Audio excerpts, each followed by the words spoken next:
বিশ্বের প্রায় 2 মিলিয়ন মানুষকে বিশুদ্ধ জল সরবরাহের লক্ষ্যে কাজ করছি। একদিকে 400 মিলিয়ন সাবস্ক্রাইবার নিয়ে ইউটিউবের কিংবদন্তি, আরেকদিকে মাত্র একটা ভিডিও দিয়ে ইউটিউবের জন্মদাতা। কি বিশ্বাস হচ্ছে না? আজকে আমরা এই ভিডিওতে উন্মোচন করব ইউটিউব জন্মের আসল রহস্য, যা মিস্টার বিশ্বের আকাশ ছোঁয়া সাফল্যের চেয়েও বেশি চমকপ্রদ। কে এই জাভেদ কারিম, আর কিভাবে তিনি এই ইউটিউবের শুরুটা বদলে দিয়েছিলেন? চলুন দেখা যাক। আজকের এই ডিজিটাল যুগে আমরা সবাই এমন একজন মানুষকে চিনি, যিনি ইউটিউবের মুকুটহীন সম্রাট মিস্টার বিস্ট। তার এই সাফল্যের পিছনে যে ধৈর্য আর পরিশ্রম, তা সত্যিই অনুপ্রেরণামূলক। কিন্তু গাইজ, আজকে আমরা মিস্টার বিস্টের সাফল্যের গল্প নিয়ে কথা বলবো না। আজকে এমন একজন মানুষকে নিয়ে কথা বলবো, যিনি বিশ্বের প্রথম ইউটিউবার, যার একটি ভিডিও 20 বছর ধরে ইউটিউবের সাক্ষী হয়ে আছে। হ্যাঁ, ঠিক ধরেছেন, আজকে আমরা কথা বলবো জাভেদ কারিমকে নিয়ে। একটি মানুষ, একটি ভিডিও, আর 20 বছর ধরে উধাও। এই মানুষটা কে? এই মানুষটা হলেন জাভেদ কারিম, যিনি শুধু প্রথম ইউটিউবার নন, তিনি ইউটিউবের অন্যতম প্রতিষ্ঠাতা। এই কথাগুলো আপনাদের কাছে অবিশ্বাস্য লাগছে, তাই না? আজ থেকে প্রায় 20 বছর আগে 2005 সালে 24 এপ্রিল ইউটিউবের প্রথম ভিডিও আপলোড হয়। ভিডিওটির টাইটেল ছিল মি অ্যাট দ্য জু, একটি সাদামাটা 29 সেকেন্ডের ভিডিও। কিন্তু এই সাধারণ ভিডিওটি আজ আর সাধারণ নেই। এটি প্রায় 372 মিলিয়ন ভিউ, 18 মিলিয়ন লাইক এবং 10 মিলিয়ন কমেন্ট নিয়ে ইউটিউবের ইতিহাসে স্বর্ণ অক্ষরে লেখা। এই একটি মাত্র ভিডিও ইউটিউব চ্যানেলটিতে প্রায় 5.72 মিলিয়ন সাবস্ক্রাইবার এনে দিয়েছে।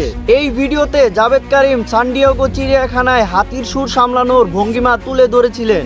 আর আপনারা জানলে অবাক হবেন যে বিশ্বের এই প্রথম ইউটিউবার জাভেদ কারিম একজন বাংলাদেশি। তার মা জার্মান এবং তার বাবা নাইমুলের বাড়ি বাংলাদেশে। এই তথ্যটি সত্যি আমাদের জন্য গর্ব। আপনারা আরো শুনে অবাক হবেন যে তিনি শুধু বিশ্বের প্রথম ইউটিউবার বা কন্টেন্ট ক্রিয়েটর নয়, তিনি ইউটিউবের প্রতিষ্ঠাতা। কিন্তু তিনি একা ইউটিউব আবিষ্কার করেনি, তার সঙ্গে তার দুজন বন্ধু চাঁদ হুরলি এবং স্টিভ চেন। তাদের এই 3 জনের পরিশ্রমের ফলে আবিষ্কার হয় এই ইউটিউবের মতো প্ল্যাটফর্ম। এবার অনেকেই চিন্তা ভাবনা করে বলতে পারেন, ইউটিউবের মতো এই প্ল্যাটফর্ম তৈরি করার চিন্তা ভাবনা কোথা থেকে এলো? এই ঘটনা তখন থেকে শুরু হয় যখন 3 বন্ধু একটি ভিডিও শেয়ারিং প্ল্যাটফর্ম তৈরি করার চিন্তা ভাবনা করলো। এর শুরুটা হয় স্টিভ চেন যখন একটি র্যান্ডম পার্টিতে গিয়ে ভিডিও শুট করে, কিন্তু তার এই ভিডিও শেয়ার করার জন্য কোনো প্ল্যাটফর্ম ছিল না।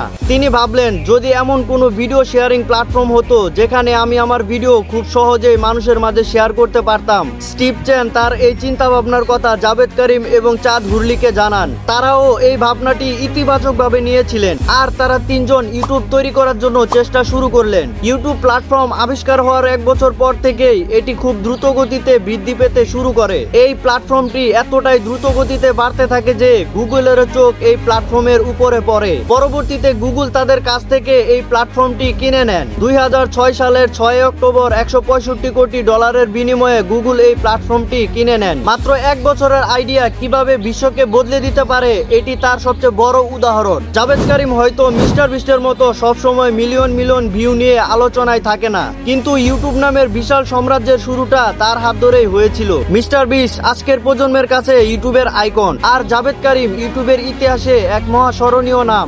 তাদের দুজনের গল্পই আমাদেরকে শিখায় যে ইউটিউব শুধু একটি প্ল্যাটফর্ম নয়, এটি একটি সুযোগ যেন সাধারণ মানুষও অসাধারণ কিছু করতে পারে। কেমন লাগলো জাভেদ কারিমের এই অজানা গল্পটি? আপনি কি জাভেদ কারিমকে আগে থেকেই চিনতেন, নাকি মিস্টার বিস্ট আপনার কাছে ইউটিউবের একমাত্র পরিচিত মুখ ছিল?